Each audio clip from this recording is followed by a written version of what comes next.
بسم الله الرحمن الرحيم. راح نبتدي إن شاء الله الندوة في تمام الساعة 8 مساء بتوقيت مكة المكرمة. أرجو من الجميع كتابة رقم 1 في الشات إذا كنتوا تسمعون صوتي بكل وضوح.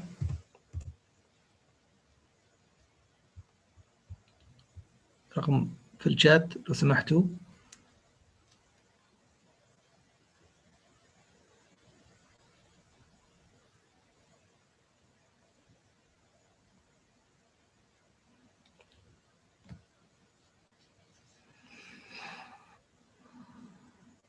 الأخوان في المركز الإداري والمالي التدريب الأستاذ محمود سلامة والأستاذ خلود لو سمحتوا تفتحون الشات للأخوان على أساس ممكن يكتبون لنا إذا يحبون.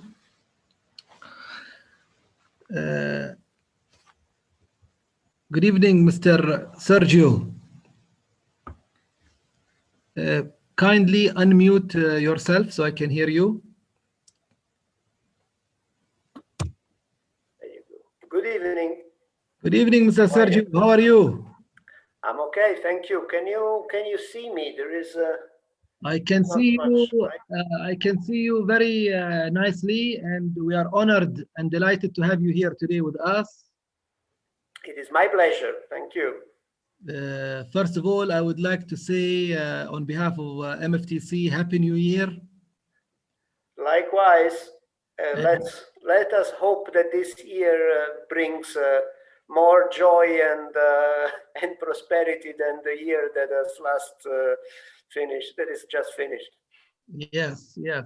2020 was a rough year, so 2021 we always wish everybody to stay positive and test negative. Indeed. All right, we are going to start after 10 minutes, Mr. Sergio. So I requested everybody with us in the chat to write number 1 in the chat box so we can see if we can see them there. So I did not see anybody writing number 1. Maybe admin can help us in that. Mr. Mahmoud, can you? Good evening, Mr. Ali. Good evening, Mr. Sergio. Good evening. Now chat is open for all. Okay, thank you very much, Mr. Mahmoud. The chat is open for all.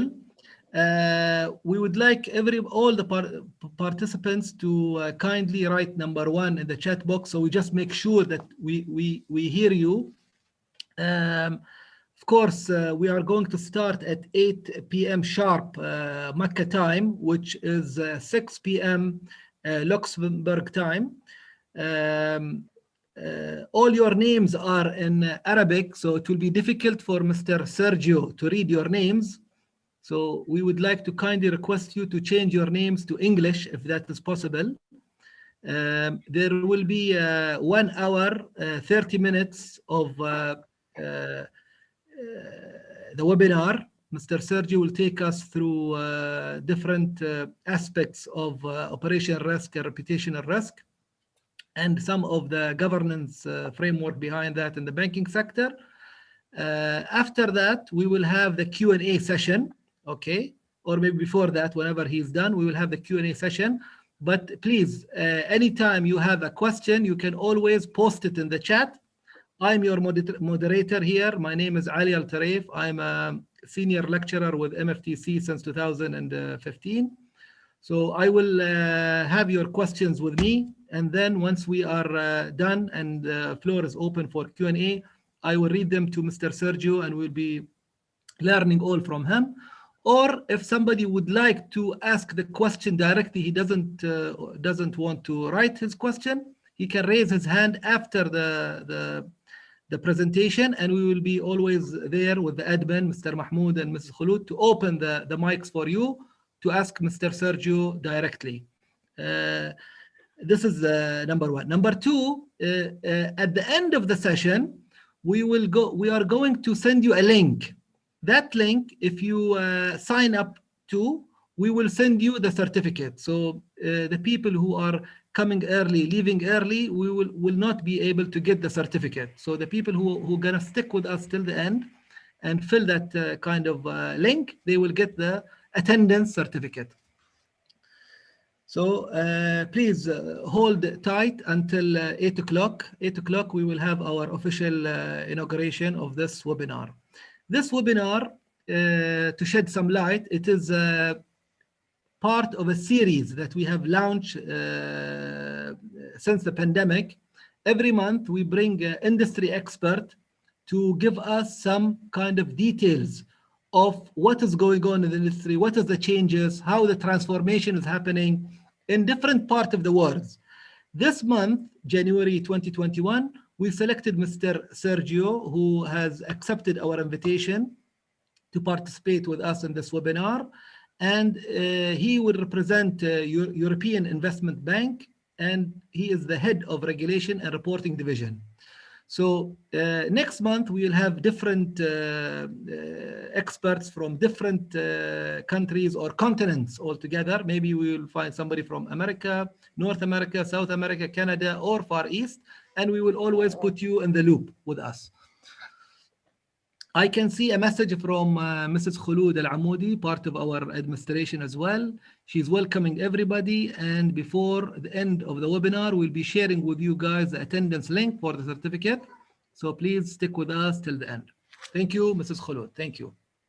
Let's all write number one for Mrs. Khulud to thank her. So number one is, it is something like you are happy, it's okay, let's go ahead, something like that. So how is the weather with you, Mr. Sergio, there? It's, well, it was snowing until this morning, and now the snow has melted, but it's still very cold. I mean, it's still, it's actually one of the coldest winter in at least 10 years here. Okay. Okay, I hope your heaters are working well, your heaters. Yes, they are, yeah. Luckily. And also because of the COVID restrictions, you are forced to spend most of your time in the house anyway, so they must be working well. Yes, yes, yes. Actually, you know, working from home gives a lot of advantages. You know, there is a lot of downtime that you have to travel from home to work and back forth.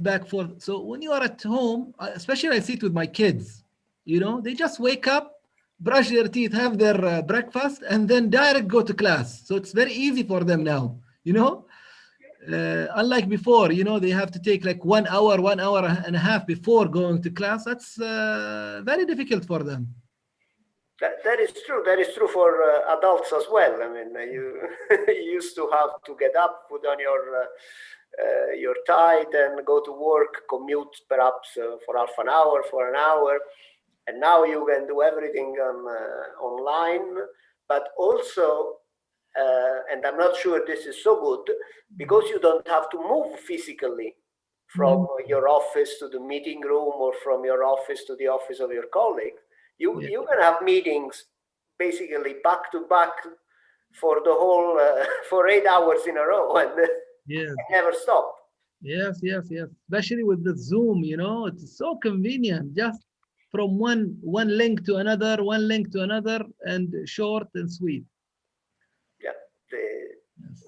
But we miss going to office, you know, socializing with our colleagues, and you know, having these small chit chats from time to time. I think it is, or going to our clients, you know, having a interpersonal relationship with their clients is very difficult through virtual. So it's different than when you go to their office, especially our culture here. We have coffee together, tea together, things like lunch, dinner. So we miss that part. You are talking to an Italian. For us, having coffee together is the foundation of social life. And unfortunately, that's I agree. That's much restricted now. Yes. I would like to request everybody with us in the chat to just change their names from their mobiles, like Galaxy A7 or something. Better you put your name in English so we know you who's talking to us, and we can take your questions. Yes, Mr. Saud is asking in Arabic, where is the sound? The sound is only now with the moderator. My name is Ali Al-Tarif. I'm the moderator here in this webinar. And Mr. Sergio, who will be the industry expert. And later, we will open the sounds for you based on raising the hand. Once you raise the hand, we can see you and open the sound. But now, we will open the floor to Mr. Sergio to start his presentation. So if Mr. Sergio, you would like to...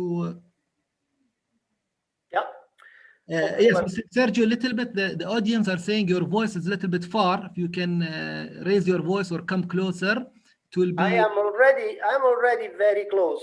I can use a microphone if you... Maybe a microphone would... I can hear you clearly, but some of the audience are saying it is not super clear. But for me, it's super clear now. Okay. The people who are talking about sound, maybe they cannot open the mic. You cannot. We have muted everybody now because we want the focus to be on Mr. Sergio. So please bear with us. He will have he will zoom through his webinar. Then we will open the floor for everybody to start. Okay, I think you should also... Can you hear me well? Yes. Can you hello, Mr. Sergio? Yeah, I can hear you. Can you hear me? Yeah, now I can hear you, but your voice is far now, so far. Before it was better. Okay, let me see now. أهلا دكتورة مها, how are you? Can you hear me well now? I can hear you, but before it was better. Okay. Better we go to old is gold. Old is gold. Difficult to see what the difference might be, but... Hello, Doctora. Okay, let's have your presentation now on the screen, and we can start. Alan Sadarawan. Okay. Doesn't allow me yet. Admin, please allow Mr. Sergio to put up his presentation.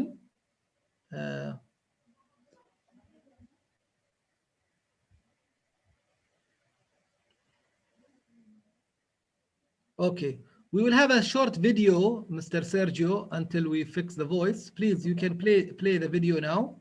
And we are very happy to announce that before at 8 p.m. we have 100 audience now with us.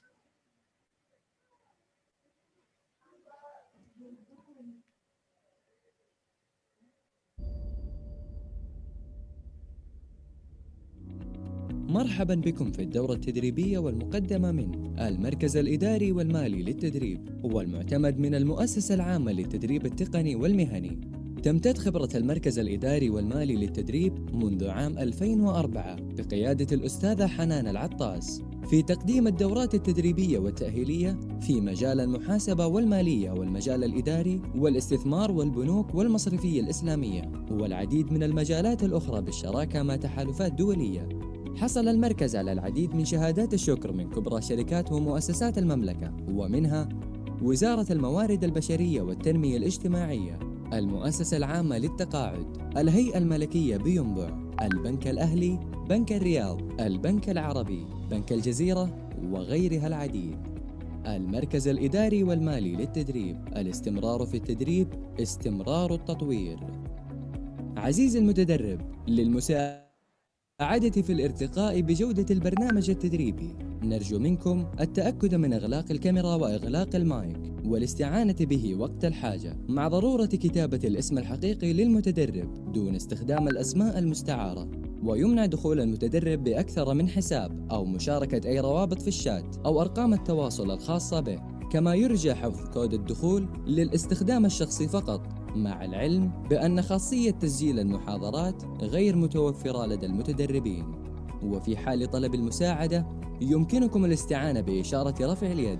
نشكر لكم حضوركم.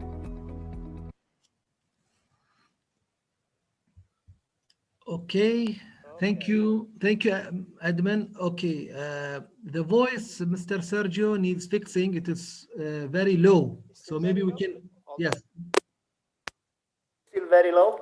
Now it's better. Now it's better. Okay.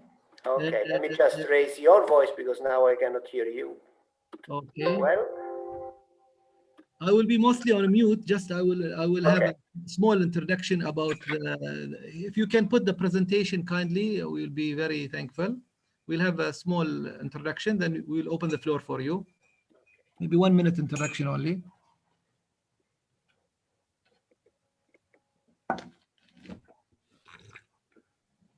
Thank you. Perfect. Okay, until we have the presentation on the screen. Great. All right. Can you see it? Yes, perfect. Bismillah ar-Rahman ar-Rahim, ladies and gentlemen, welcome to our webinar today, 25th January 2021, which is a series of free webinars bringing industry professional expertise and lesson learned. Today we have with us Mr. Sergio from Italy, who will take us through reputational risk workshop. Before we start, we would like to shed some light about the importance of risk management in our lives, and especially in the financial sector. Mr. Sergio, he is expert and head of regulation and reporting division of European Investment Bank. We are happy to have him here with us. He will go through a webinar of 1.5 hours, followed by questions, Q&A. You can post your questions in writing or raise your hand after the presentation. After the presentation, in order to get your attendance certificate, we will send you a link which you need to fill in and submit.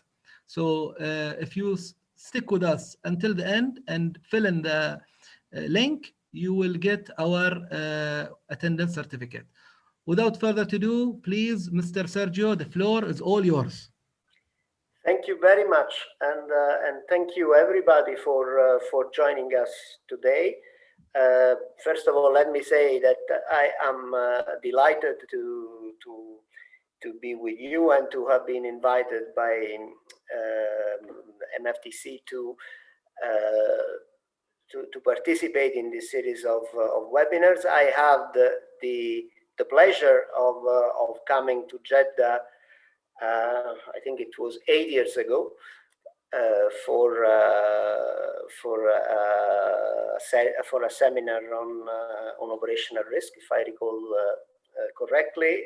I hope that there will be soon again the opportunity to do this kind of seminars in presence, personal. Let me just show a couple of things about myself. As Mr. Alia said, I work for the European Investment Bank. I have in the past worked in consulting and in commercial banking, and I have always worked in and studied the various issues around risk management. Today, I would like to take you through some ideas around the concept of reputation risk, which is a fairly peculiar subject, if you want, because it is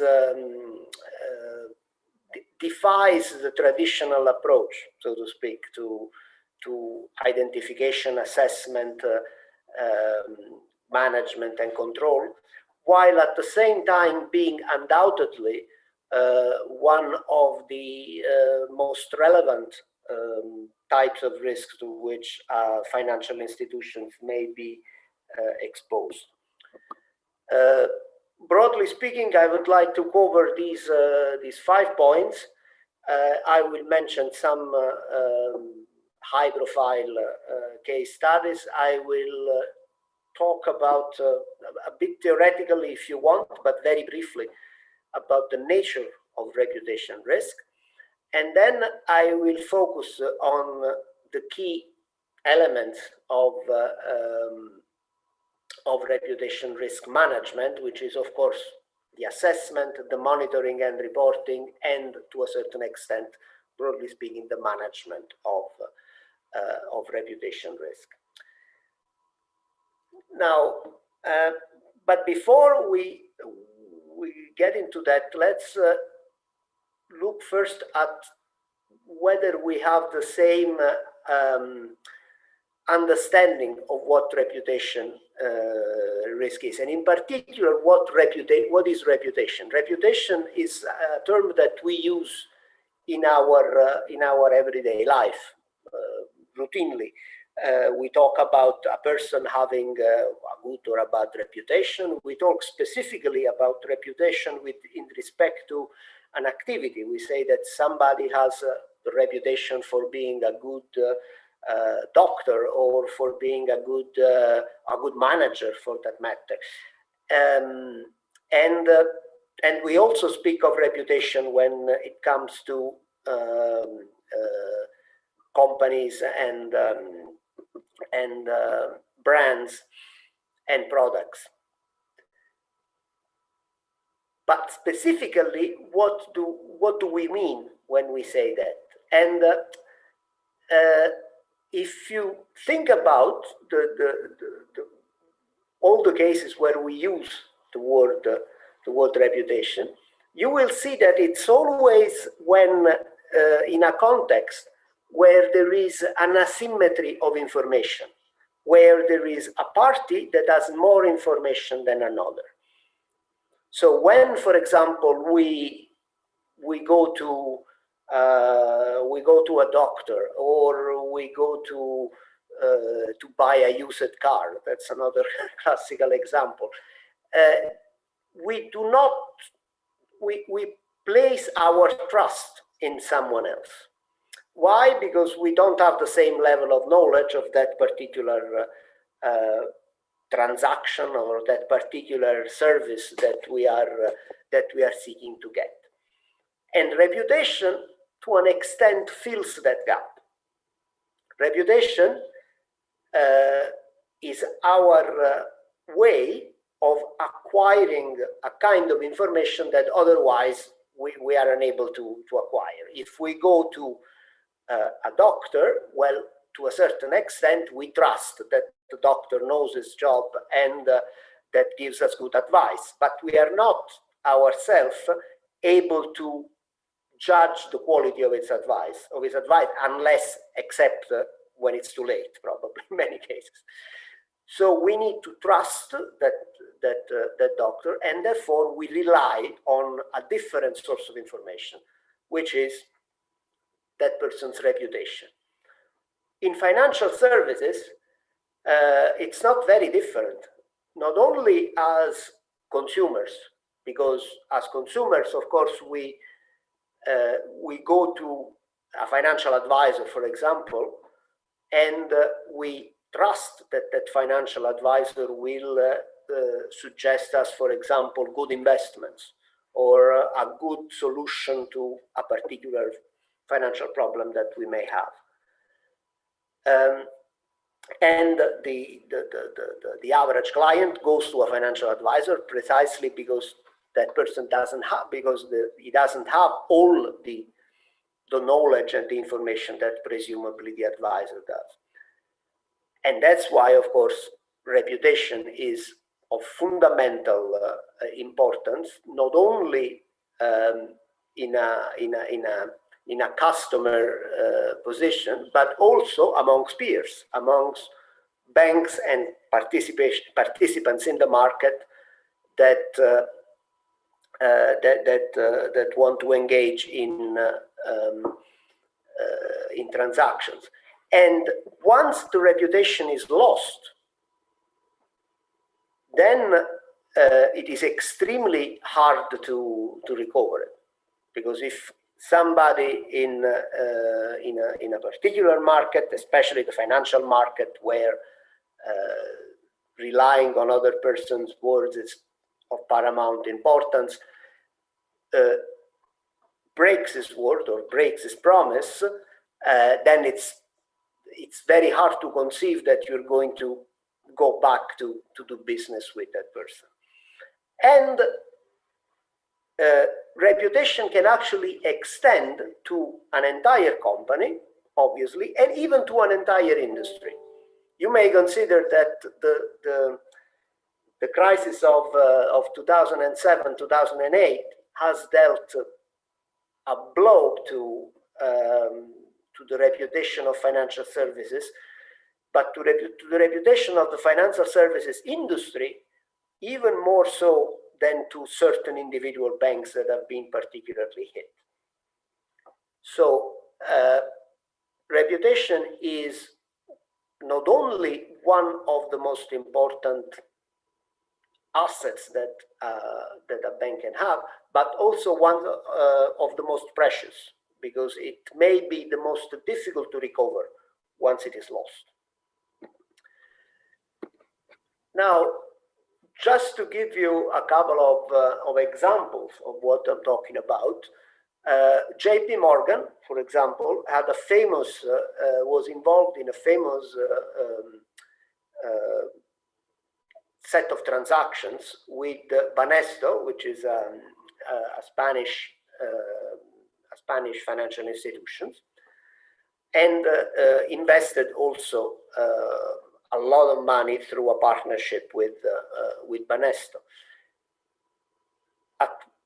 For a number of reasons related to misconduct from the management of that financial institutions, at one point in 1993, the Bank of Spain intervened and took control of Banesto. So basically put them under administration, which translated into a loss of 1.5 billion in the market capitalization of JP Morgan. Of course, when I say translate, what I mean is in the immediate aftermath of that particular financial scandal, that's what happened to the capitalization of JP Morgan. Now, note that JP Morgan was not involved in any misconduct. They were not investigated or fined by the supervisor. It was solely Banesto, and it was not the partnership in which JP Morgan was involved that was sanctioned by the supervisor. But nevertheless, from a reputational point of view, JP Morgan was negatively impacted by what happened to Banesto. Similarly, there was this is about another large institution, which is National Australia Bank. There was a foreign exchange scandal which involved a substantial loss, and even the auditors were questioned because of this loss. There was an initial regulatory intervention, which was not followed up promptly by the company, which is also a behavior that is guaranteed to tarnish your reputation. The consequence was almost 20% drop in share price and a substantial impact on shareholders' return. Citigroup was also involved in a very high-profile reputational issue, and in this case with its subsidiaries in Japan. And notwithstanding a big effort from Citigroup to recuperate, to recover the image it had, the loss in image consequent from the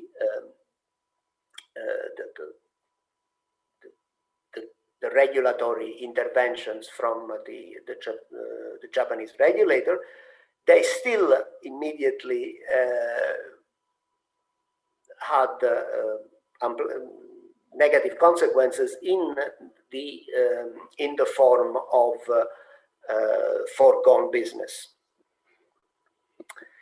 And finally, this is much closer to our times during immediately after the financial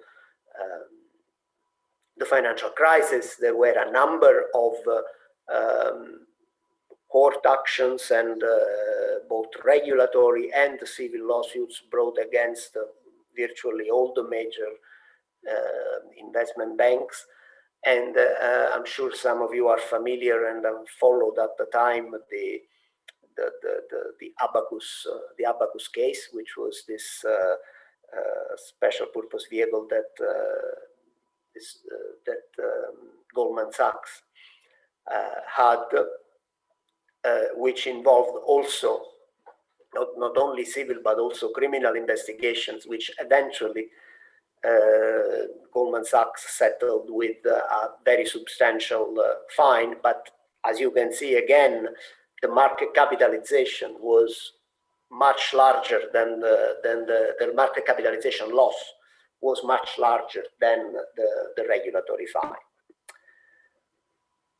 So this set of examples is just to give you, just to show something that might be paradoxical, which is that on one side, reputation is intangible. It's not something you can touch or you can measure or you can experiment with. It's just as this particular quote, that it's how an organization is perceived, okay, which necessarily means is something abstract, because you are perceived different by different people, and each of us perceives reality in a different way. But at the same time, reputation is incredibly tangible because it translates into money. Money to be gained if your reputation is good, and money lost if your reputation is bad or worsens.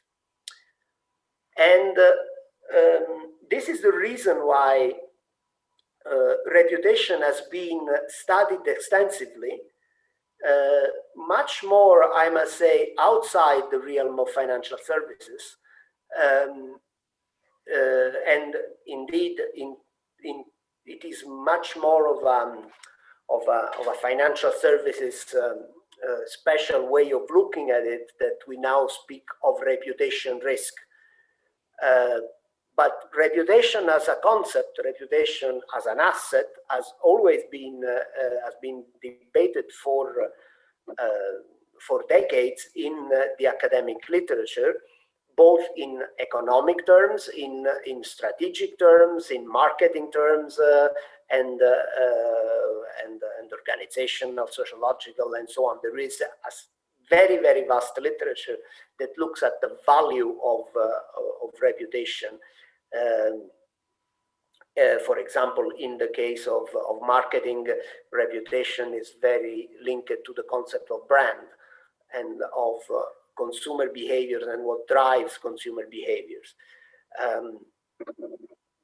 And it is obviously more of a special relevance in certain sectors, what in economics are called sectors that produce credence goods. So goods whose purchase implies some kind of credence, so some kind of faith on the part of the customer, because it is impossible to, because it's not a commodity, because there is no standardization. Typically, this is true for certain services, but it's also true for a number of products, where you are buying something on the assumption that that object or that service fulfills your needs. And standardization is actually an important element also for reputation in financial services. In the literature on reputation, and in particular on in the limited literature on reputation risk, reputation is usually treated as an asset, and in some cases is even accounted for as a form of goodwill. In other words, if you have a good reputation as a banker, for example, as a bank, that reputation is an asset, therefore translates into cash flow in a way, or at least into a potential differential in cash flows, which you can presumably transform into shareholders' value. And this is undoubtedly true, meaning there is a number of situations in which reputation works like an asset. It's something that you can transform, that has a value, because indeed produces cash flows in the long run. However, reputation can also be a liability, meaning if you have a reputation for performing at a certain level, for being able to beat the market every year, or for returning return on equity to your shareholders in the 2 digits, that means that there is an expectation on the part of your stakeholders, be they your customers, your shareholders, or your regulators, whatever. There is an expectation that you perform in a certain way. And if you don't, disappointing that expectation has actually negative consequences. Also, finally, reputation can be seen as capital. And as you know, in the risk in management interpretation of capital in banking is that capital is a cushion against losses. The prudential interpretation of capital is that you need to hold capital because capital allows you to avoid bankruptcy, because you have you are able to absorb up to a point the losses that you may incur. Reputation also works as capital, indeed, because you can have, if you have a good reputation, your stakeholders, your customers, for example, but also your shareholders or your creditors, for example, will be willing to forgive certain failures to perform on your part.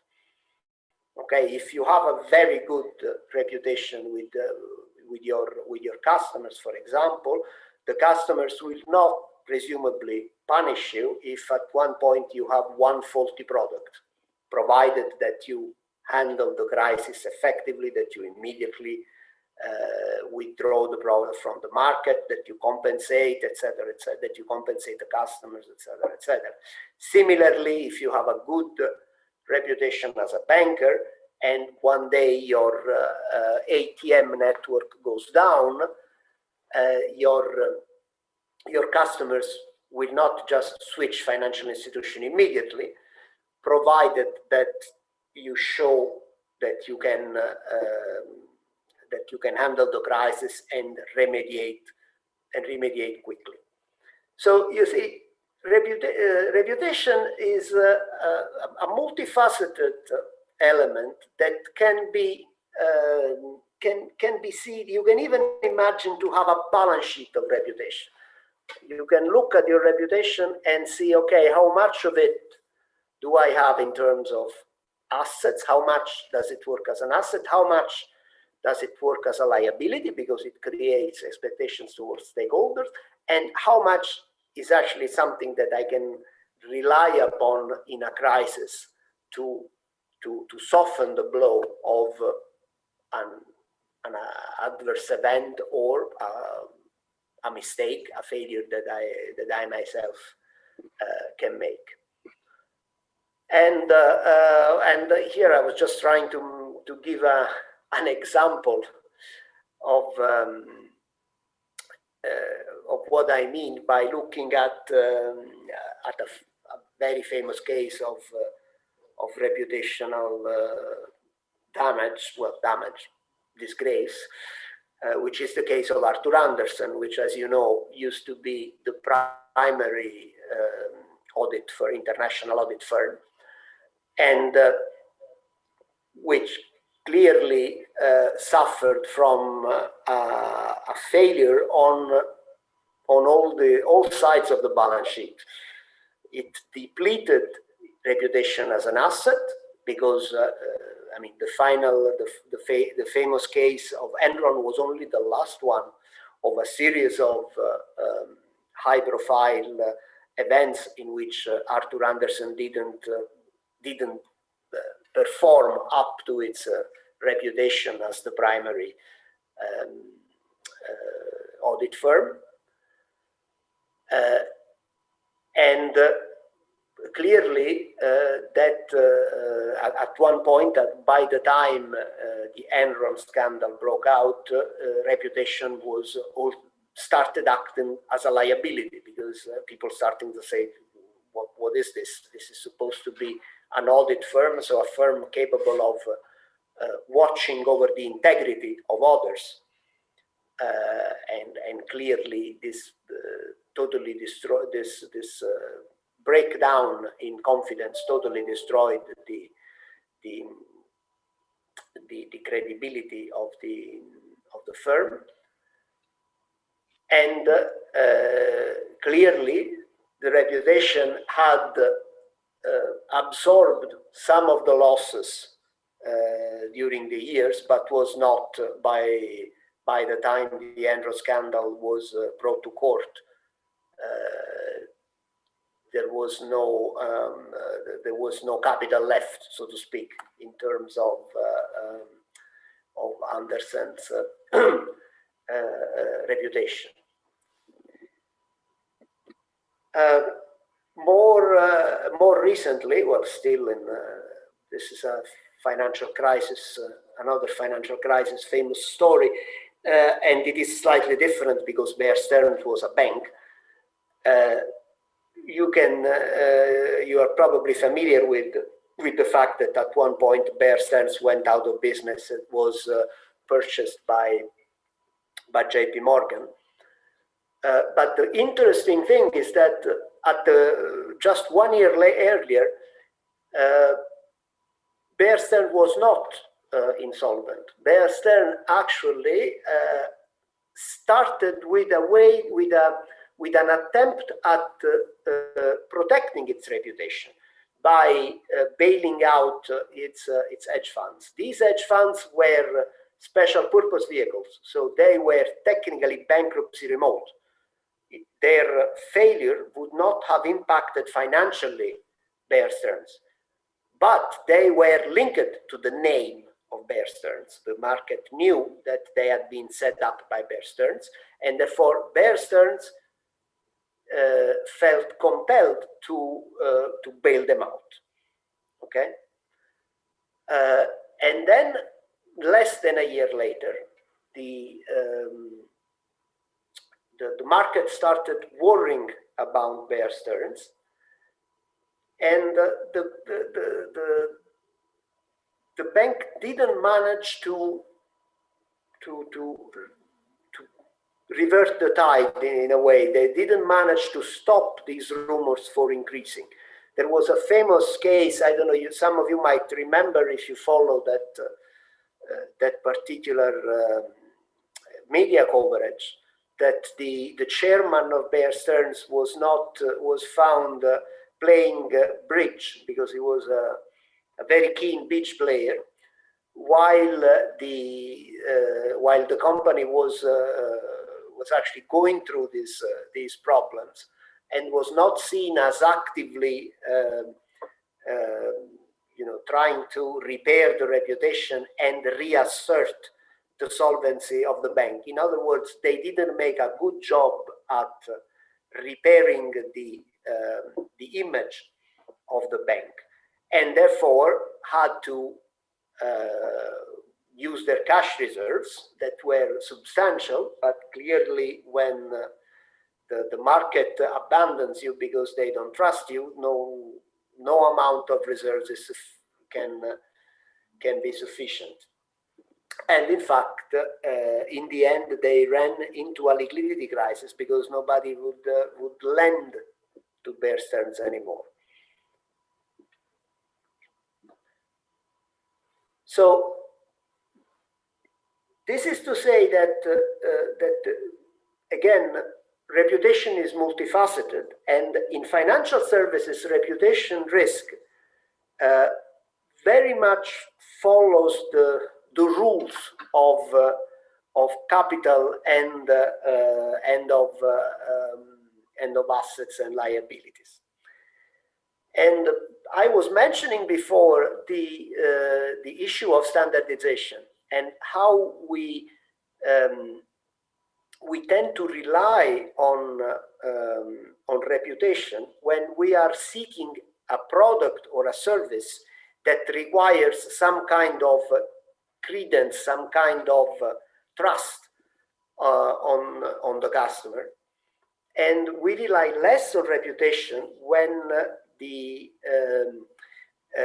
product is a commodity, when the product is standardized. For example, I don't think many people that need to fill in the gas at their car stop before stopping at a gas station worry about the reputation of this or that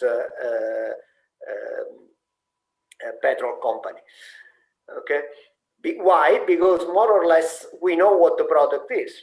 Okay, gas is gas, and it's in most countries you get exactly the same product. This is also true in financial services, meaning that the more technology and regulation increase the standardization of financial products, the less important reputation becomes for those products. For example, in a highly regulated environment, consumer loans or credit cards are essentially a commodity. You can shop around, but it's extremely easy to shop around because there are precise rules that oblige the bank to transparently indicate the terms of the deals. And by and large, you know that regulation ensures that if you are getting a product with a certain name at a certain rate, then that product is the same, whether it's Citigroup or HSBC or JP Morgan.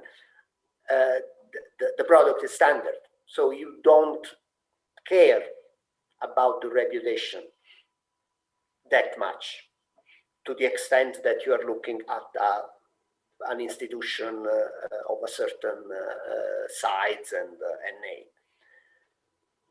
On the other hand, when it comes to highly customizable and very difficult to judge services and product, I mean, investment banking advisory is a classical example, but in general, advisory of all kinds, then reputation becomes very important in customer's choice and also in counterparties' choice. Regulation, as I said, plays a very important role because regulation increases standardization and reduces the importance of reputation. But on the other hand, it works also the other way around. The reputation of the industry influences, and also the reputation of the individual companies influences the regulators' approaches and decisions. After 2008, we have seen probably the biggest increase in size, complexity, and intrusiveness of financial regulation. And part of it, part it was policy decisions from the central banks and the governments around the world. But part of it was due to a general sense that banks and the banking industry as a whole had not lived up to expectations. That the fact that in practice their reputation was indeed tarnished, and as a consequence, the regulatory environment and hence the financial markets evolved in a certain way. Now, there are several models of reputation that has been developed in academic circles by several scholars, and I'm going to show you very quickly the four, what in my view are the four main ones. And we will then spend a bit more time on the last one, because it is the one that, in my view, is more that lends itself better to a discussion on the risk of reputation in financial services. But you will see that all of them share more or less the same type of approach, and therefore the same type of objective, which is somehow to break down reputation in some key drivers or determinants.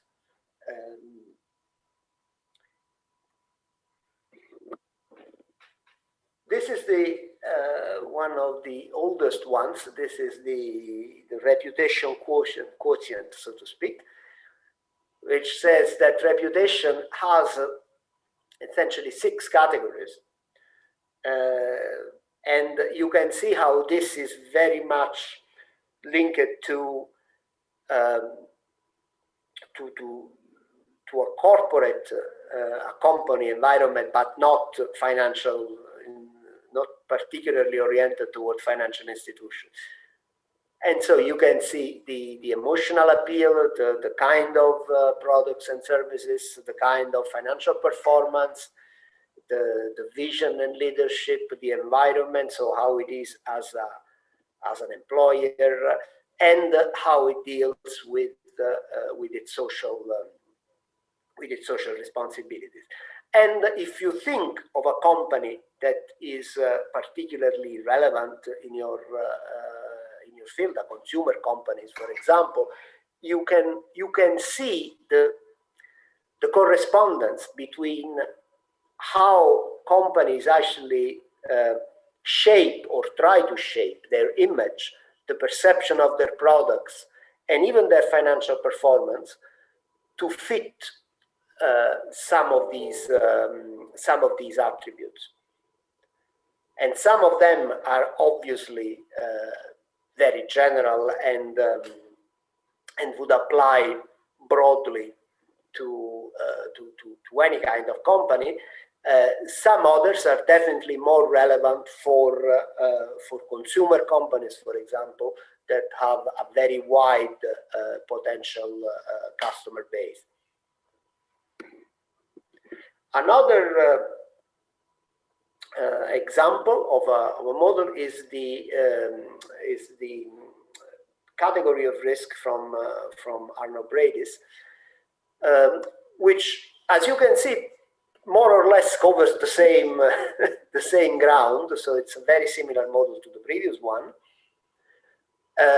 Although there is a specific focus on the first categories, which wasn't there in the previous one, which is the importance of talent and how talent can drive innovation, which you can imagine how relevant it is, for example, for some of the of today's internet companies.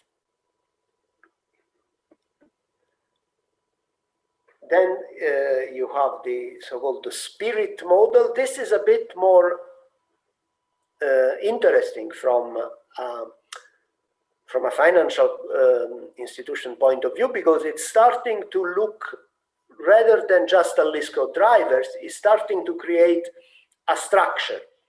It's basically saying you have two ways of two different dimensions that you need to consider when you look at a company's reputation.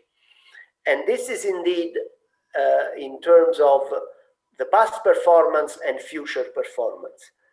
Okay, there are several indicators which are not very different from the ones that you've seen in the previous one. But it is important first that these things are different depending on whether you are looking at past or future performance, and the fact that in the end, reputation comes from the interaction between these two dimensions. And finally, and this is my favorite one, the Honey model. Honey is the name of the professor who invented it, so Gary Honey. It's in my view, a useful and it is a useful model, and one that I will try to elaborate upon in a second, specifically for financial institutions, because it has what I think a very intuitive and implicit definition of reputation, which is the difference between performance and expectations. Now, you can, of course, again break down performance and expectations into different categories: stewardship and sustainability for performance, so board quality, succession planning, decision taking, environmental, social, governance, etc., for sustainability. Whereas in terms of expectations, you look at attention indicators and association indicators, so how you again, how you perceive and how you expect as a consequence that particular company to behave. But keep in mind for a second this distinction between performance and expectations. I repeat, this was not developed specifically for financial institutions, but it is, in my view, of the standard reputation model, the one that lends itself better to a financial institution analysis of operational risk, of reputational risk. So what is the impact of reputation risk? We have mentioned the impact on stock prices, but of course there is plenty of other possibility that reputation can impact a company. It can impact a company in terms of opportunities. Prospective investors or lenders can decide not to deal with that company. It can impact sales, and so again, in terms of foregone business, but it can also impact suppliers, competitors, through suppliers and competitors, of course, staff, because employees, current or prospective, can decide that there are better places to be. We mentioned regulators, and of course there is the society as a whole, the community in which the business operates, that has its own perception and its own expectations of the company's performance, and for large organization, at least, this can also manifest itself to specific non-governmental organization. activities.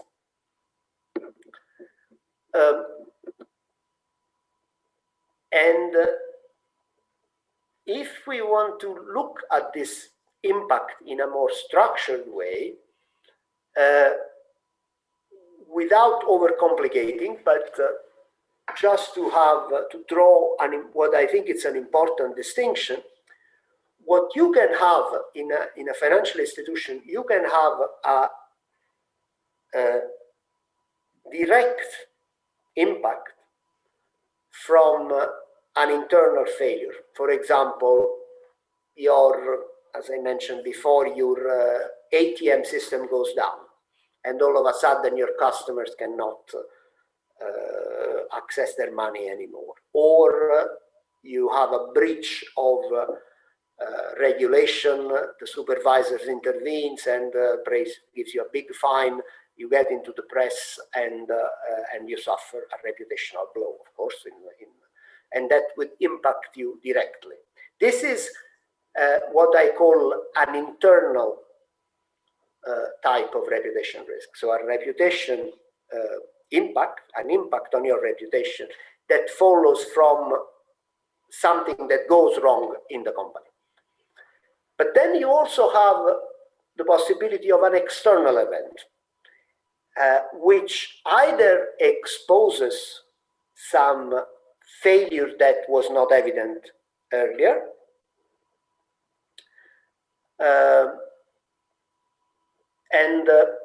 for example, in a completely different context, you may say that the current pandemic has exposed many governments' inability to cope with an emergency, or many health services, many public health services, from coping with an increase in critical cases. It was not evident before. A lot of countries, especially Western countries, were under the assumption that their healthcare systems were top-notch and unrivaled. This is true for the United States, but it's true also for Europe. We have seen that in a crisis situation, many of these systems did not perform well. Now, similarly, you can have an external event that exposes certain deficiencies, but you also can have external events that create a reputational impact by association. For example, a bank is active in lending certain high-profile infrastructure project, and then that infrastructure project is found to have a catastrophic environmental impact, or a very negative social impact, for example, through the displacement of local population, or both. Okay, in this case, the bank technically hasn't done anything wrong, but by association, its reputation is impacted because it is seen in the public eye as the people who have put the money into that particular unfortunate project. And of course, you have a consequent impact in terms of opportunity loss or reduction in capital. Now, going back to the Honey model, this is how Gary Honey, in his very small book on the subject, explains the concept of reputation. Okay, you can consider the performance of a company and over time, and the expectations that the stakeholders, and of course a company may have many stakeholders, each with its own expectations, but just broadly to simplify, reputation risk is nothing else than the potential difference between what your stakeholders expect from you and what you're actually able to deliver. So it is only in part dependent on the performance of a company, it's also dependent, as we know, as we have said from the beginning, on the individual perceptions of your stakeholders. And this is complicated further by the fact that some stakeholders may have conflicting priorities. What is important for a stakeholder may be less important for another, and what is important for a stakeholder may limit your ability to fulfill the expectation of another stakeholder. So it is not only a trade-off between your ability to perform and the expectations, but also sometimes a complex set of trade-off across the totality of your stakeholders. There is obviously a very an equally large literature on stakeholders and on stakeholders mapping. This is a very simple exemplification, again taken from Honey's book. And broadly speaking, it says you can map stakeholders on the basis of how interested they are in your performance, and how high is your ability to influence their perspective. So, for example, the general public would have a certain level of interest, and but you have very little ability to influence the general public, because unless you control the press or the other media, it's difficult, because you don't have any other direct interactions with them. At the opposite, you may have institutional investors, which are the people who for their job invest in your company, and of course are extremely interested and very detailed interest in what you do. And on the other hand, you have an ability to influence them, because they look closely at what you do and are ready to modify their behavior, their perception, depending on the information that they can get. On the other hand, of course, you have regulators, for example, that you want to that you have a certain ability to influence if you behave in a certain way, but that of course are mainly interested in your in the sector, as in the stability of the sector. As far as the regulator is concerned, the individual bank can go bankrupt tomorrow, but it is the stability of the financial system that it is their main concern. And at the opposite, you have the NGOs, for example, which may be very, very focused, but of course your ability to convince them is limited, also because your willingness to share information with them is maybe limited. A bit more analytically, I mean, in more details, you can look at shareholders' expectations in terms of, again, categories. So, for example, shareholders and investors will be mainly interested in the value of the shares and the dividends. Fund managers will be interested in your results, in how competitive and productive you are, how good you are at your business. On the other hand, employees, staff, unions, trade bodies will be more interested in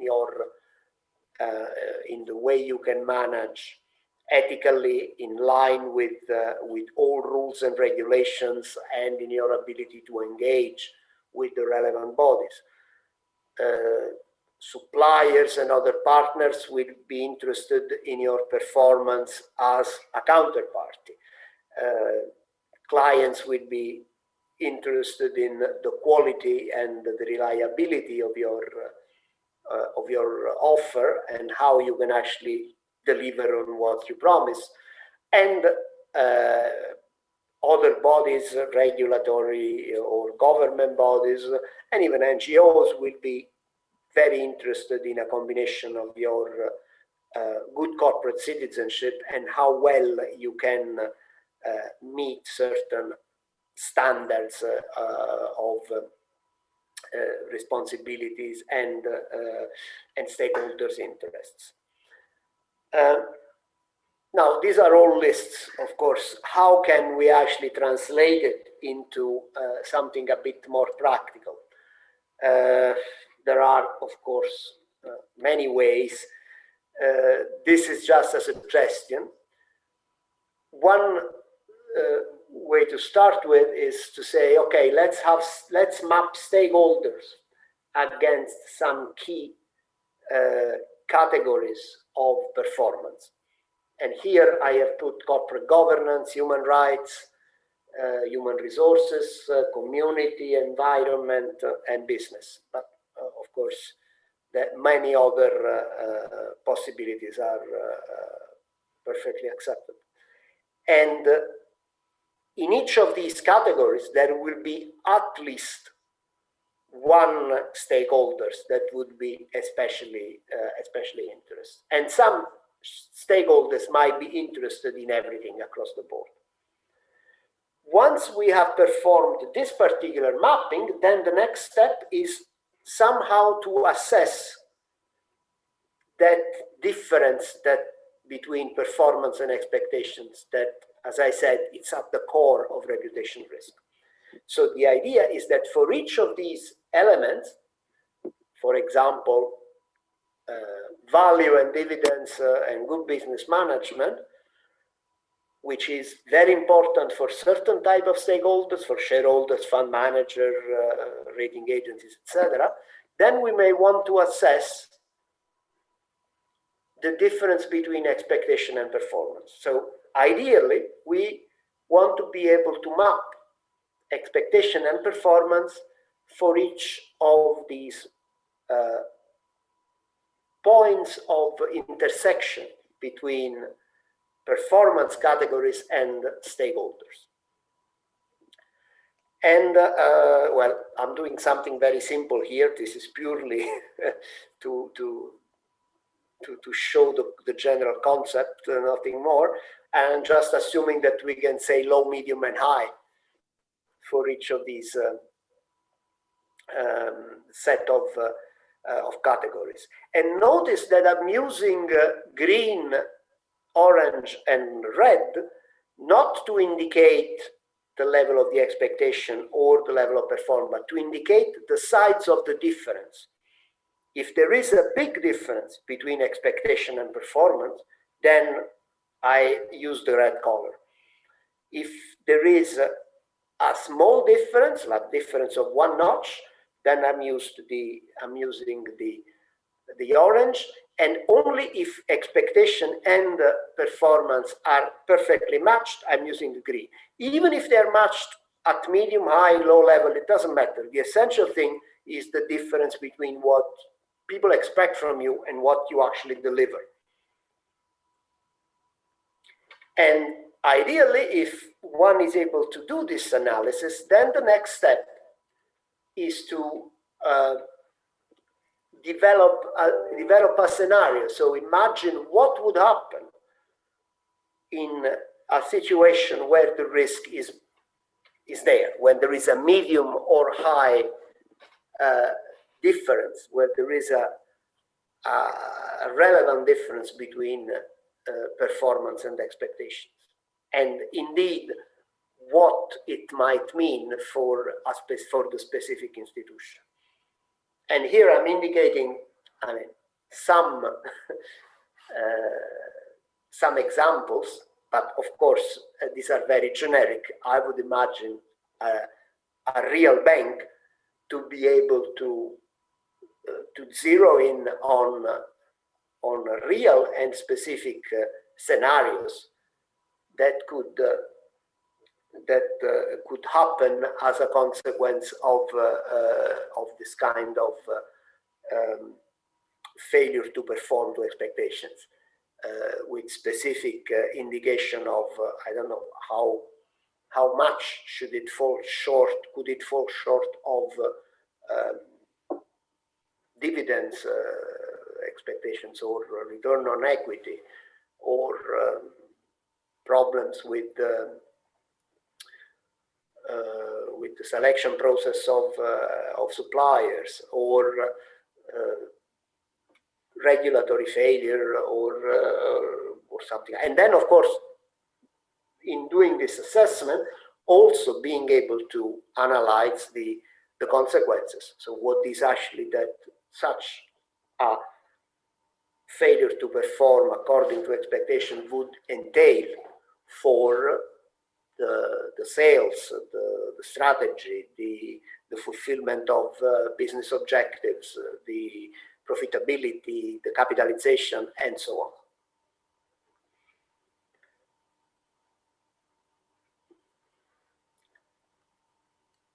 I was mentioning earlier that I see reputational risk as essentially made up of two kinds of phenomena. One essentially driven by the bank itself, so by an internal failure to perform, and another driven by an external event or a failure of an external entity, which is some kind associated with the bank. So let's turn briefly to the to external risks, and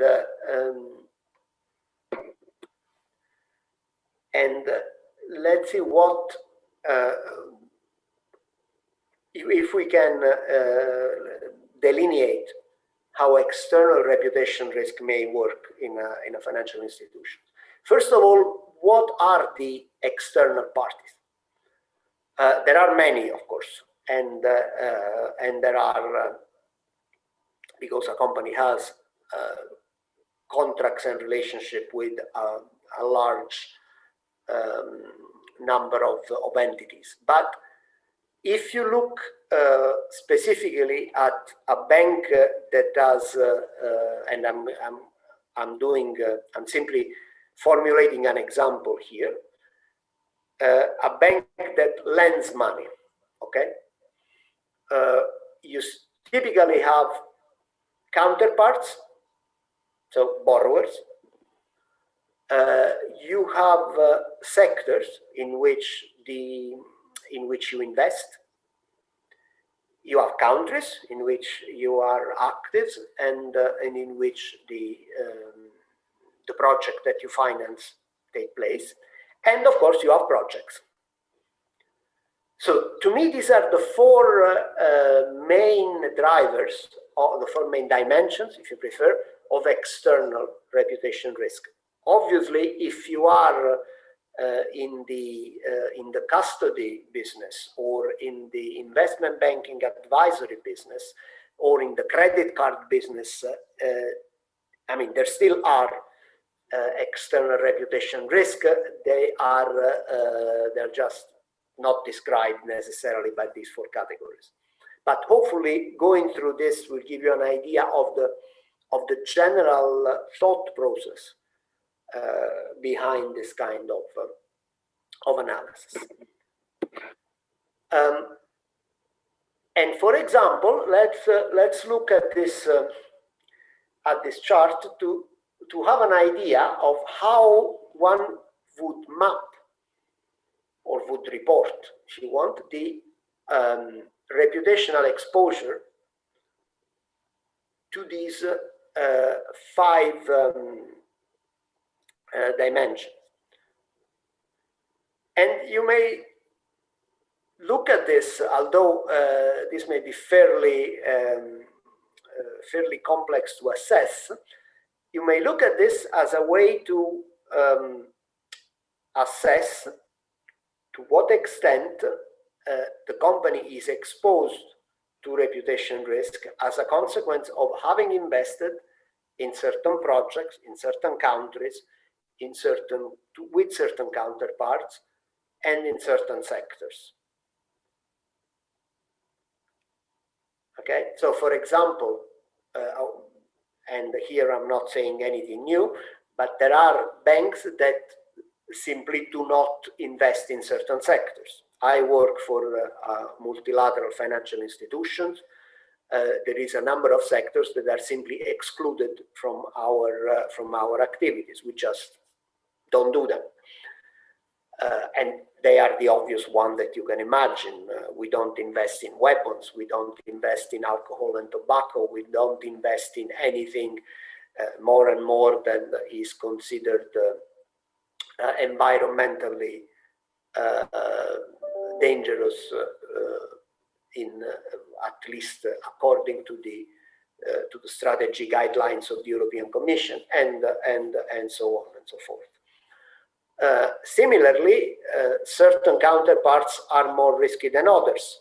If you look at the legislation on anti-money laundering or the countering the financing of terrorism, again, it's a way to rate your counterparts on the basis of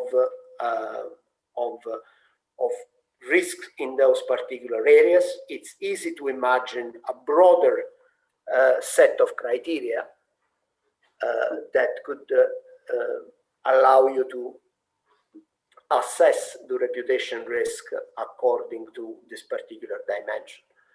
Same holds for countries, of course, and same holds for projects, because certain projects are objectively more risky from a reputational point of view than others. And finally, I don't know if you noticed, we have I am imagining that you can assess low, medium, high, and extreme,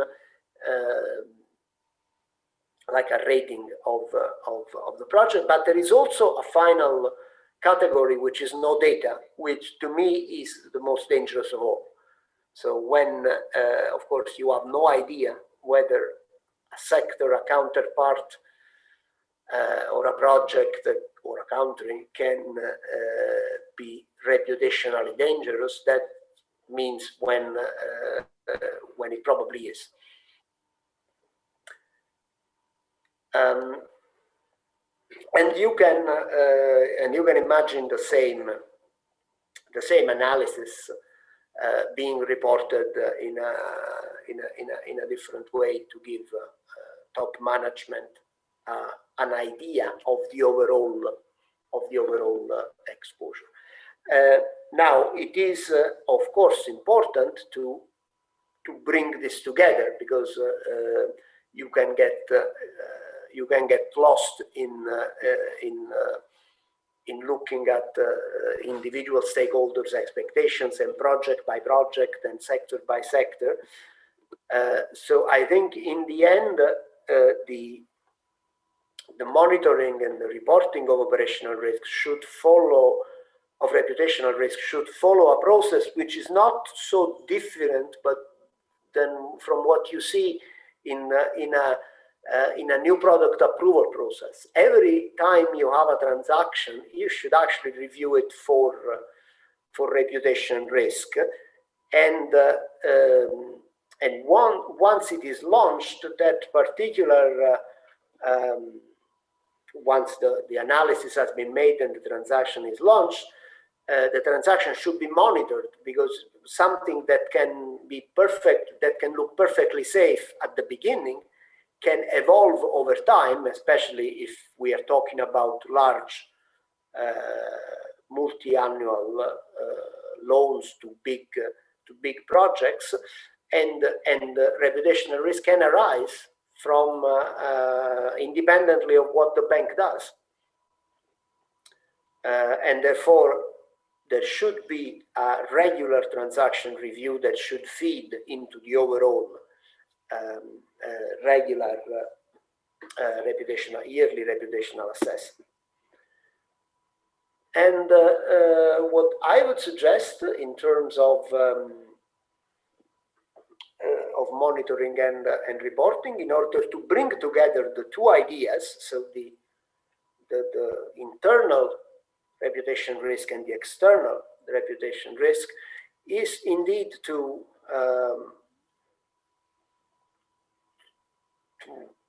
combine a regular survey of stakeholders' expectations, of course, with an annual audit of the bank's performance, which should give you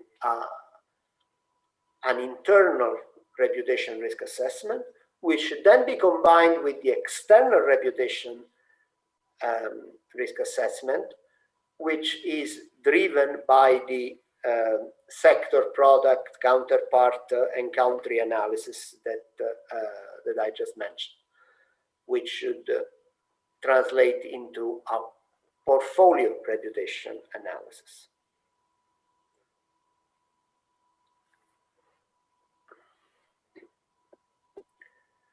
And from an internal governance point of view, I would say that the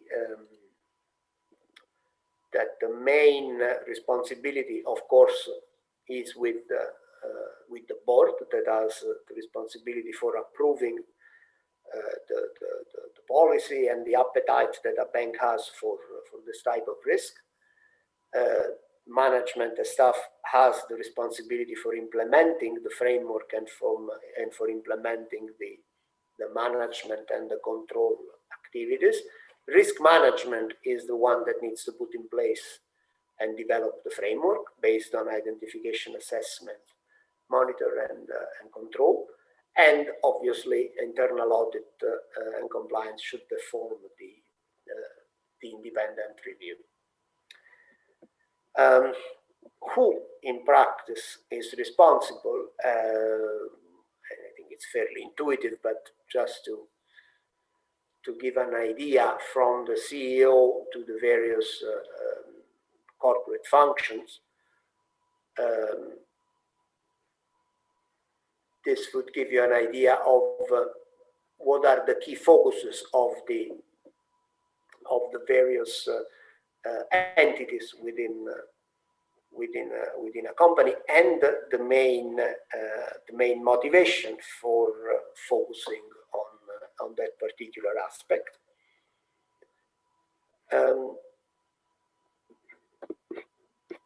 And if you want to look at reputation in terms of evolutionary stages, then we may say that the most basic situation is when you are essentially ignoring the problem. When a reputation risk is not managed at all, there is no assessment, and there is, essentially it's a reactive approach. If something happens, you call for help, but otherwise it's as if the problem doesn't exist. Then there is what I may call a supervised approach, meaning you do it on an ad hoc basis. You try to fulfill the key requirements, which is to have some kind of understanding of operational and strategic risks and of reputational risk alongside, but you are still reacting to whatever it is that might happen. Then you have an approach which is, let's say, focused on risk, but in a very narrow way. So it's essentially an operational risk affair, but doesn't go beyond that level. And then definitely in the most mature stage, it is actually managed directly by the chief risk officer, and it has, it's the CEO is perfectly aware of it and takes an interest in it, and it's regularly reviewed and monitored and tracked independently, in some cases as well with the help of specialized companies. So there are definitely different ways to look at it and different ways to manage it. As a final set of considerations, I would say that knowledge of stakeholders is probably the most important thing. I mean, if you know who are your stakeholders, not just your customers, but everyone else that on whose perception and opinion your business depends, then there is, if you don't know that, there is no way you can have a reasonable management of your reputation. Once you know your stakeholders, then the next step is, of course, understand. I mean, put in place an appropriate assignment of responsibilities. Then recognize what are the risks and put in place the appropriate, and treat it as a risk. So put in place a risk management process, and then identify what are the sensitive points, what are the weaknesses, what are the points that can lead, the failures that can lead to a reputation damage scenario. To the extent possible, prevent it from happening. But if it happens, of course, fix the problem, but most importantly, communicate. Be open and clearly communicate and transmit to your stakeholders that you are concerned, that you are committed to find a solution, and that you are in control of the crisis. You are in control of the responses, not the crisis that is driving you. And that on that basis, you are quickly bringing, as quickly as possible, bringing things back to normal. This concludes my presentation, and I will just leave you with a few suggestions in terms of further reading, let's put it that way, on the subject. And of course, feel free to ask any questions you may have, as well as to ask any additional exploration of the matter which I have not covered. Thank you. Thank you, Mr. Sergio, for this interesting hour and a half in-depth webinar about reputational risk. If I can summarize quickly and give you a chance to drink your tea or coffee. Basically, we went through 4 bank financial institution examples, and we defined the nature of reputational risk and how it can be an asset, at the same time, liability and capital. Then we moved to a serious example about Bear Stearns, how they had bailed in their hedge funds. After that, we did 4 models of the reputational risk, but the honey model, which is very sweet, it was the best one out of the 4. Impact of risk, of reputational risk is very important, not only on shareholders, but on all stakeholders, even future generations, and employees, families as well. The reputational gap was very interesting, how we need to narrow the gap between performance and expectations. Of course, performance of the organization, expectation of the stakeholders, and we have many different stakeholders, each pulls from one area or another. Risk governance was also an interesting topic that you touched upon, and in KSA, we are now promoting something called ESG. Okay, so the governance part is there, but also I think you touched upon the environment and the social fabric, and then the governance, duties, responsibilities, and how to motivate the team was also some interesting topic, and also the reputational management and its principles. We have a couple of questions from different people. I will read out the first question for you, Mr. Sergio, if you may. I'm an audit manager. I want to know how internal audit reports help reputational risk assessment. With an example, please. Let me think about it. I don't know if I have an example off the top of my head, but definitely,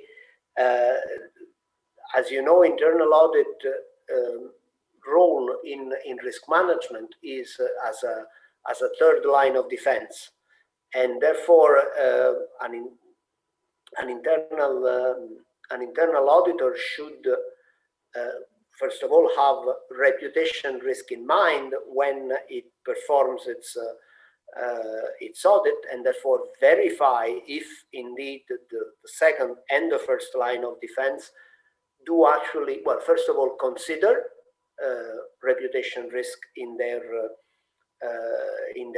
fulfilling their tasks.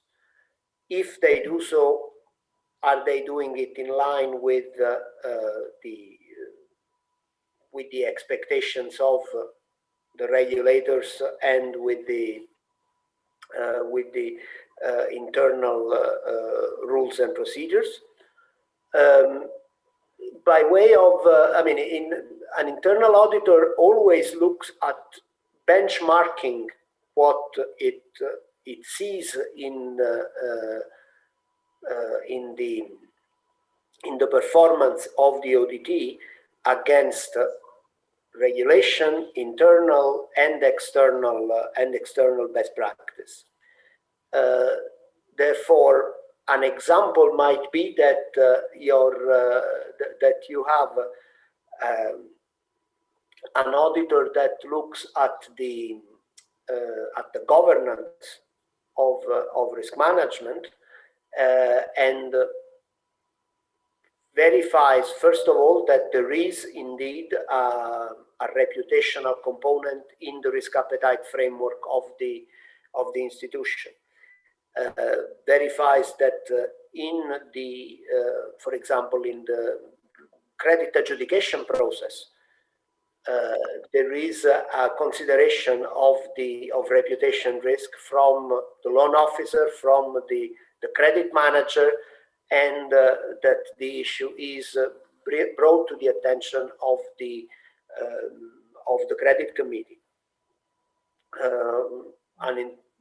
An internal auditor should also check that the terms of reference of the new product committee include the management of reputation risk, and therefore the analysis of the reputation risk of new products.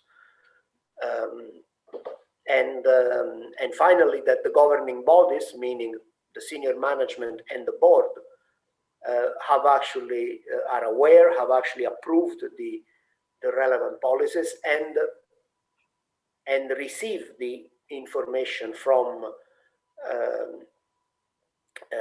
risk management and from the business about reputation risk, and actually either act upon it or discuss it. Okay. Thank you, Mr. Sergio. The floor is open for all the audience to drop in their questions, and I will read them out to Mr. Sergio. We have another question, Mr. Sergio. Can you identify 2 or 3 very important ways to prevent our business from bad reputation? Depends on the business. If we are talking about banking, and if you're talking about lending in particular, I think the most important thing to do is to look at the way we at the loan origination process. So to me, this analysis of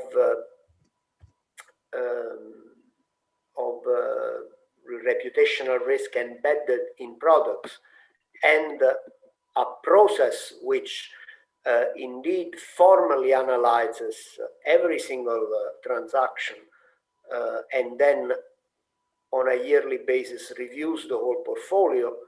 It's one way to do it. Another thing that I can suggest is to have a regular survey of your stakeholders. There are companies that specialize in doing that, and then analyze that survey critically against your own performance. Okay, great. Thank you, Mr. Sergio. We have Mr. Faisal. He raised his hand, and please, admin, if you can unmute Mr. Faisal to ask the question directly to Mr. Sergio. Mr. Faisal, please go ahead. Assalamu alaikum. Hello, Mr. Sergio. Hello. First of all, thank you for your valuable webinar. I would like to ask a question. Maybe it's a little bit long, so please be patient with me, please. From what I have heard, that I noticed that the reputation risk is a result of multiple kind of risks. Strategic risk, operational, financial, reporting, compliance. So why we need to have a new kind of risk category, since all of them are falling under the reputation?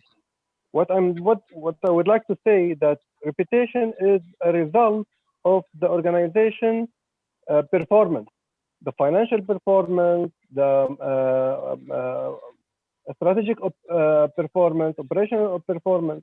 Because we would, if we just not just focus, if we focus on the reputation risk, that means we will look at every single detail in the company or organization.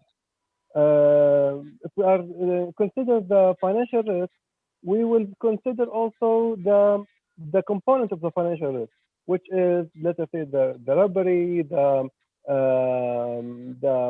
fraud, etc., etc., and even the strategic ones. Also, it's related to the stakeholders, the internal stakeholders, the external ones. So all of them, if you mix them together, it is the result of the performance of the organization, which will affect the reputation of the organization. Am I wrong? Or you have different, let us say, theory or different scenario about what I'm saying?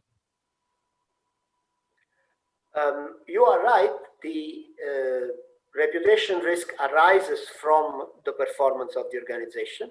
And in many cases, reputation risk is associated with the manifestation of other risks. Probably the classical case is operational risk. I gave an example earlier. I said maybe there is an IT problem, and your ATM network goes down. This is a reputation. This is an operational risk that can happen. That is managed indeed, and it's and has certain costs. However, reputation risk is additional and in a way happens almost on another plane, meaning that if your system goes down and your clients cannot access the network, this has a cost, as an immediate damage, okay, because you lose that particular for that particular period the ability for your customer to transact, and therefore for you to earn money. But reputation risk is above and beyond that. Reputation risk is the damage to the image that the company, that the clients in this case hold of the company as a consequence of that particular event. That a particular event per se may not always translate into reputational damage. Sometimes it's simply a matter of size. If you have an outage for half an hour, there's probably no consequence from a reputational risk. But if you have an outage for an entire day, then probably the impact is more than just the transaction that you forego for that day, because that creates a perception in or that can create a perception in your clients that you are not as they were expecting. The same would apply to other types of risks. It's true there is very few instances of pure reputation risk. There is always something else. Okay. Thank you, at least when it comes to the internal risk. Thank you, Mr. Sergio. We have a question from Mr. Adnan. If you can unmute Mr. Adnan, and followed by Mr. Abbas. Just hold on with me, Mr. Abbas. The rest of you, if you would like to drop your question in writing or raise your hand so we can give you a chance. Please, Mr. Adnan. Thank you, Mr. Ali. How are you, Ali? Alhamdulillah. How are you, sir? Hayyak Allah. This is Adnan. I am working in Islamic financial industry from many years. I am interesting and I am considering and interested in Islamic financial industry.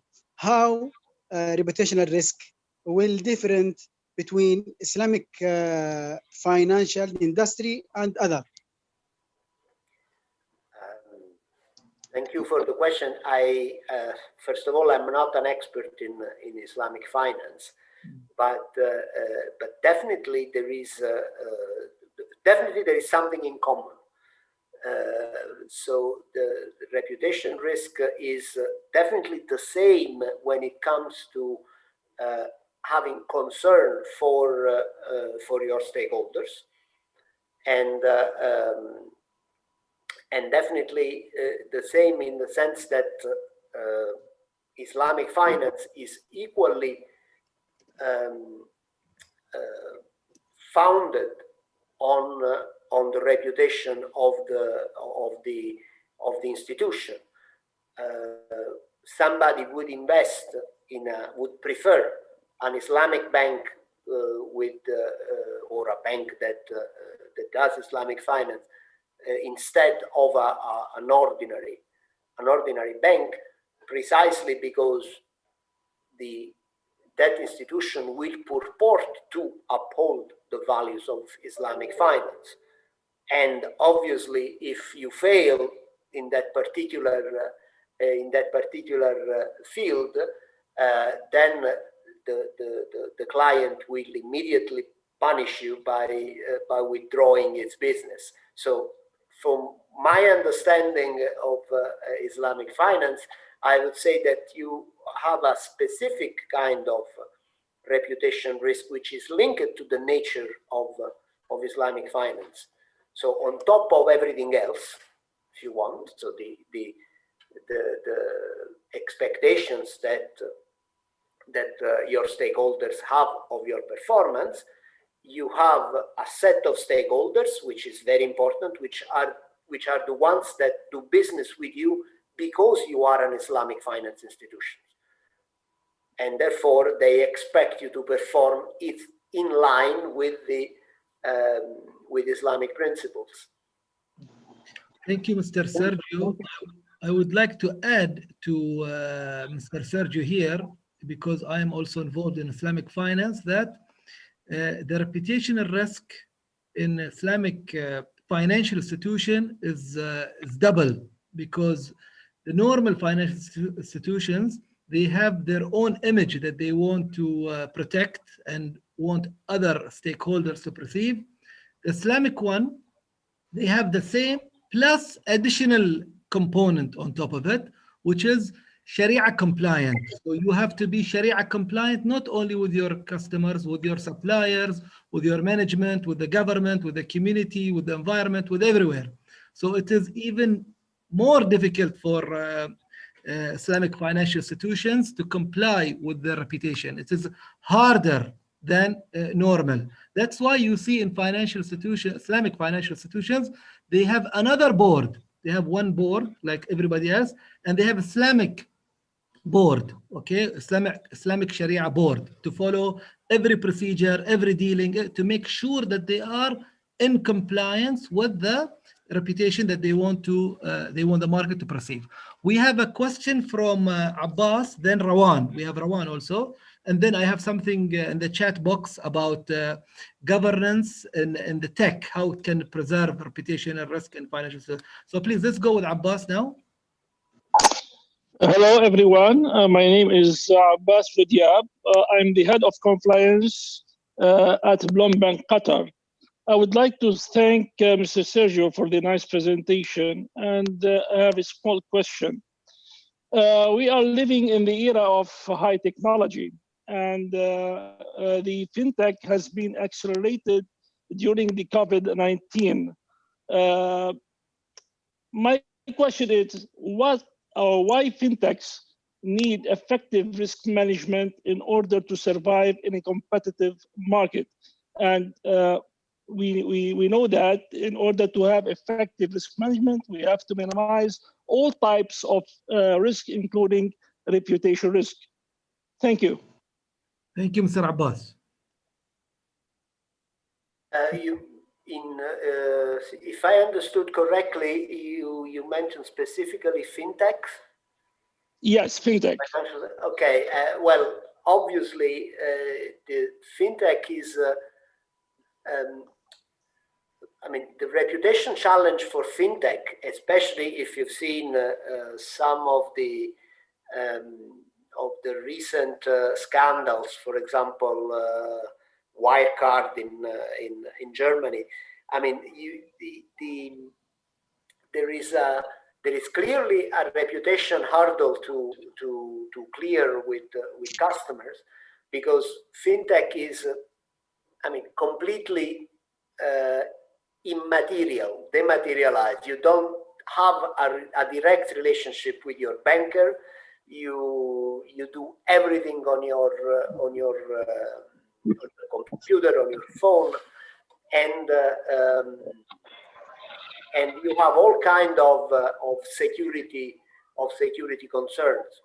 So to me, it's extremely important to manage your stakeholder relationship, because stakeholders and customers in particular need to know that there is some real human commitment behind the technology, and also they need to know that there is real security in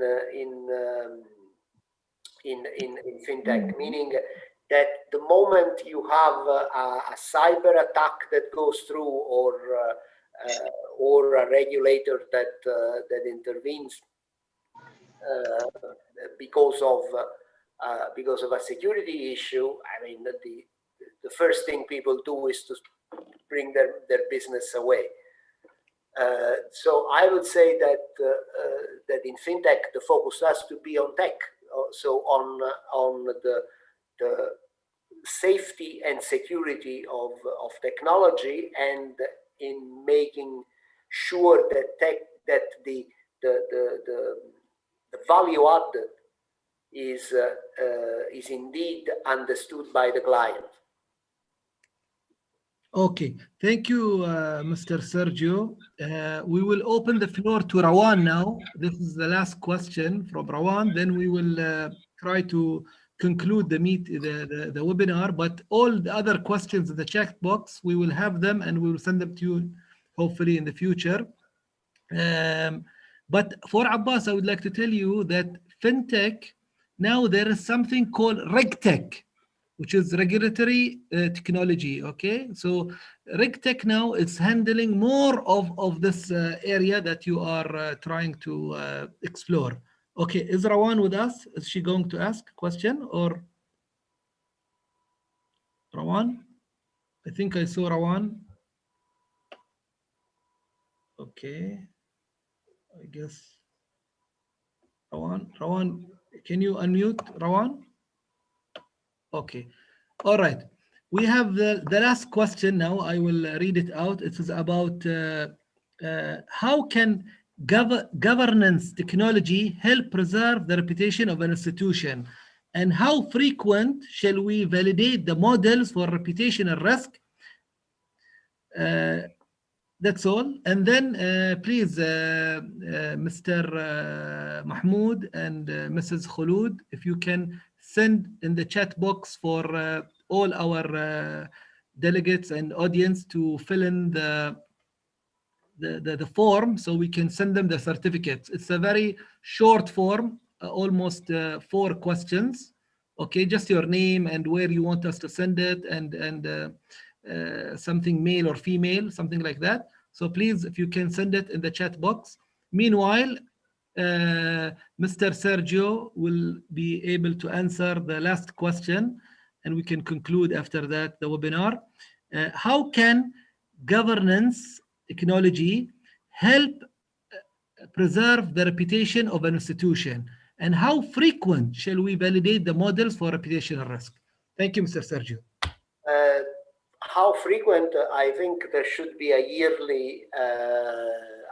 review and a yearly acknowledgement from the board and senior management that the approach is the right one. Governance technology, I mean, if you mean governance structure, in my view, a sound governance structure that indeed reflects the 3 lines of defense approach should be applied also to reputation risk. I'm not sure I fully understand what it means technology when applied to governance, but technology is of course underlying anything you do in banking, and therefore the same technology that you use for upholding the business process is the one that should uphold reputational risk management.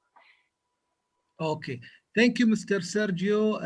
In the chat box, you can see that we have shared with you our link. Please click on it. It is only 4 questions. After you finish, you just type in the chat box number 1 so we can send you your certificate on the email as per the name that you have drafted. I would like to take this opportunity once again to thank all our audience and also our wonderful lecturer today, Mr. Sergio, for this amazing webinar.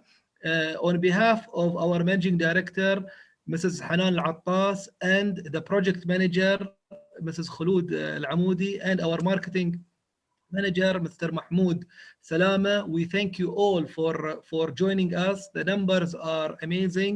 We promise to have more next month and the month to follow till the year end. We wish you all the best in 2021 and see you soon. Thank you very much and see you soon. Thank you, Mr. Sergio, again. If you want to say something for the audience before we conclude the meeting.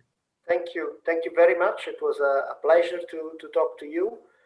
And for those who are interested, I just want to mention that that next month, I don't remember exactly the date, but next month I will have the pleasure to give a course on sustainable finance, which is also a topic that is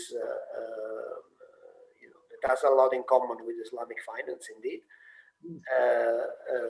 And it will be a two-day course, and on a subject which is very much at the center of both policy making and regulatory developments in many parts of the world.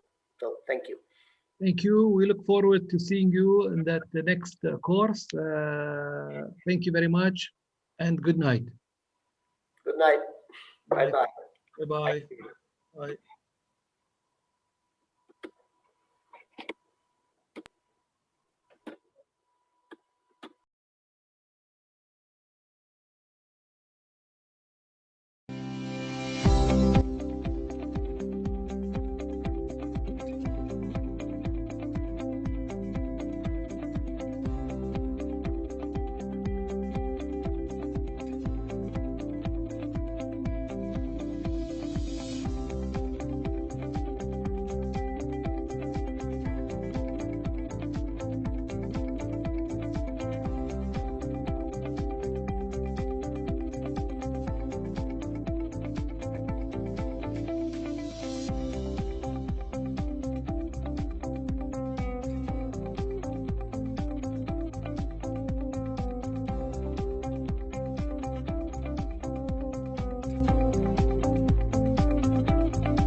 سعيد جدا اليوم في هذه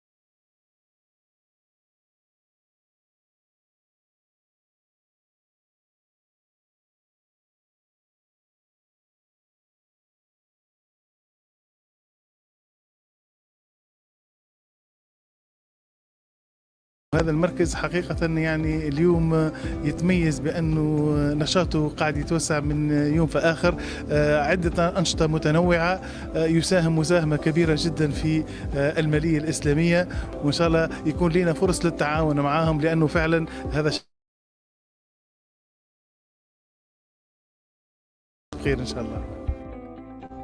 تعاملت مع المركز الإداري والمالي اللي ترأسه السيدة حنان عطاس، وقدم لنا برنامج بنك الرياض للفروع والخدمة الذهبية، وقدر المعهد من خلال مدربينه الأكفاء وإدارته المميزة بأن يرسوا في هذا البرنامج إلى بر أكثر مما توقعنا. نشكر المركز على جهودهم، نتمنى لهم كل التوفيق، وإن شاء الله يكون لنا تعاملات في المستقبل قريب.